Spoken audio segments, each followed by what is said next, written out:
Seigneur vous bénisse richement.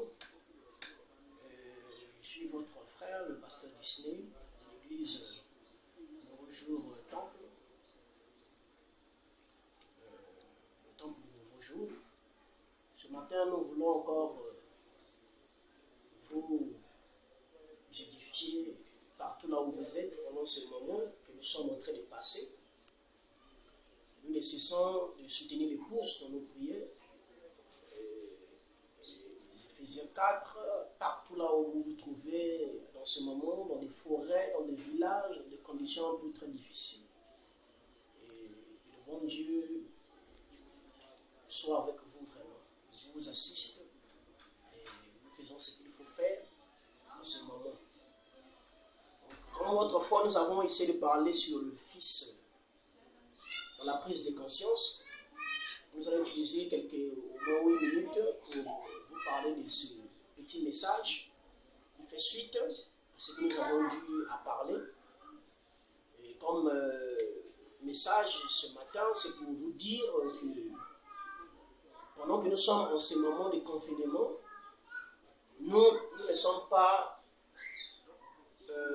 seulement des Congolais, parce qu'on a dit à tous les Congolais de se confiner. C'est très important pour le président de dire à son peuple. Mais au-delà de ce voile congolais, nous avons une âme qui n'a pas une nationalité née dans un hôpital qui se trouve ici au Congo, mais qui tient son origine de l'éternité, donc dans le royaume d'Élohim, et que nous tirons notre origine dans notre âme. Donc vous allez saisir que dans notre royaume-là, nous avons aussi un lieu de se confiner. Donc, pendant ce moment que nous sommes en train de passer ici, s'il vous plaît, fils de Dieu, frères et sœurs, partout là où vous êtes, n'oubliez jamais que vous êtes un être double, après la nouvelle naissance. Et l'un, c'est la terre, et l'autre, c'est pour le ciel.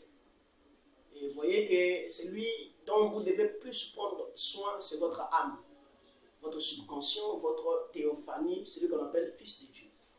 Et votre âme doit être confinée aussi. Pas seulement votre corps confiné dans la maison, votre âme aussi doit être confinée dans la parole, dans la méditation, écoutant le prophète et d'autres prédicateurs et tout. Et la prière avec les frères, se rassembler toujours dans notre manière de faire, parce que c'est le travail de l'âme.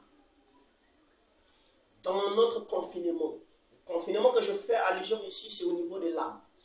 Donc notre âme doit toujours être loin, 1 mètre comme on dit avec le péché. Loin de tout ce qu'il faut faire, la sanctification de l'âme, ce sont des lois de l'esprit de vie, qui sont très capitales aussi. Cela ne se passe pas avec les gels que nous achetons pour les mains, ce qui n'est pas mauvais, mais n'oublions jamais que nous avons aussi une âme. Et cette âme-là doit avoir son lieu de confinement, c'est-à-dire en Christ, dans la parole, dans la méditation, la prière, se rassembler avec la famille, vous êtes en train de prier, passer des moments merveilleux et nous vous soutenons. C'était juste la suite de la prise de conscience en soi, à savoir que nous avons une âme et un corps. Et notre âme aussi a un lieu, le corps aussi a un lieu de se confiner. Shalom à vous, que le Seigneur Jésus-Christ vous bénisse. Merci beaucoup.